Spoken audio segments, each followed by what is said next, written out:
Bismillahirrahmanirrahim. Assalamualaikum warahmatullahi wabarakatuh。各位大家好，我係黃老師，非常高興嘅再一次嘅喺呢度同大家見面。Alhamdulillah，大家好嘛？一切讚頌全歸阿拉。我作證萬物非主，唯有阿拉。我也作證穆罕默德係阿拉的使者。咁喺今日，黃老師亦都唔例外，繼續嘅同大家分享有關於3個知識。咁喺今日，黃師兄同大家分享一個主題，關於沾沾自喜。意思講一啲人，佢本身覺得佢自己做一切係比其他人好嘅，無論喺財富上，或者喺職位上，或者喺教門上，佢覺得佢係比其他人好嘅。一般上一啲人，當佢自己本身內心覺得自己最好，佢就會同自己講，佢所做嘅一切係最好，冇人能夠好過佢。就因為佢有咁嘅惡行，於是咧佢就會慢慢跟呢個惡魔嘅步伐。所以有時我哋睇到啲人，佢半夜冇瞓覺，佢起身嘅時候佢要做呢個夜間拜，佢未做之前佢就打開窗口去睇下隔離鄰舍有冇人起身。佢睇到人哋全部都瞓覺，我係只講，哇！全部人瞓覺，係得我一個人起身做半夜禮拜，應該係我比佢哋更加好咯，就咁。或者一啲做生意嘅人，當阿拉俾佢嘅生意上有啲成就，佢嘅生意做得好，慢慢冇忘記惡魔就喺呢個時候會傷害佢，會引誘佢，會俾佢心裏邊覺得佢係最叻嘅。如果唔係，佢生意邊度做到咁大？都當一個人勸告佢嘅時候，佢係唔會聽咯。因為咩？因為佢俾呢個惡魔佔霸咗佢嘅理智啦。如果佢有呢種沾沾自喜嘅呢種惡行啊，喺個心裏邊慢慢就會俾呢個惡魔佔霸咗啦。當一個人俾呢啲惡魔佔霸佢嘅心裏邊，第一樣嘢佢就會變成一個驕傲的人啦。意思講係驕傲，意思講係因為佢嘅財富，因為佢嘅樣貌，因為佢嘅職位，因為喺教門上係一個好扮拉嘅一個宗師。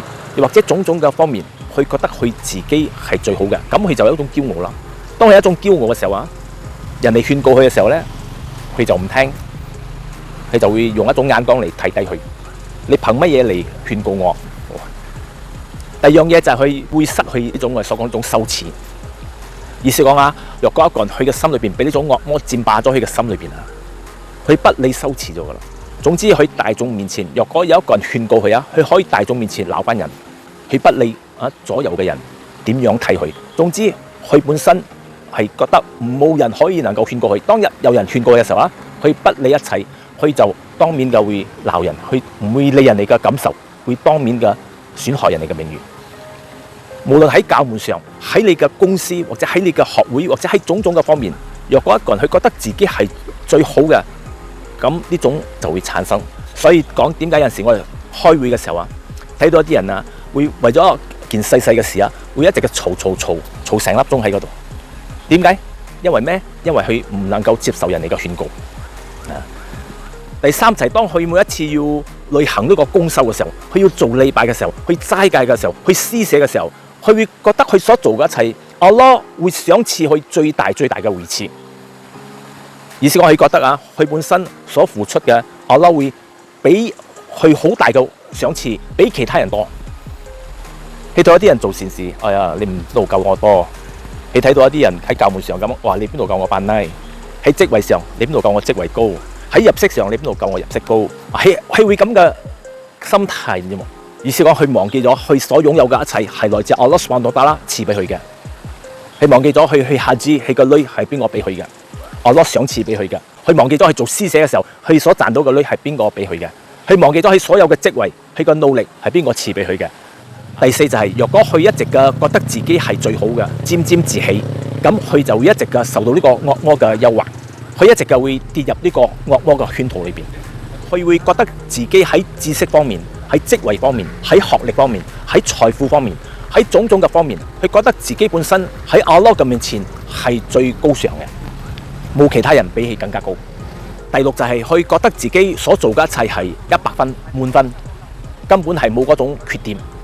佢喺公修方面，佢覺得自己嘅禮拜已經係100分咗㗎，佢唔需要再學習咗㗎啦。第七就係呢種沾沾自喜的人，佢永遠唔會覺得自己係有做錯。因為咩？因為佢講佢喺職位上佢比你高，喺財富上比你多，喺知識上比你多，喺學歷上比你好，所以講佢覺得自己係冇做錯。當一個人知識不及佢嘅時候，你勸告佢嘅時候，佢就會同佢講：你係邊個？你憑咩嚟勸告我？啊，睇到冇？所以呢種人，若果佢一日唔醒覺、唔察覺、唔請求Allah subhanahu wa ta'ala俾佢得到Allah嘅引領啊，佢一直就會跟呢個惡魔嘅步伐啦。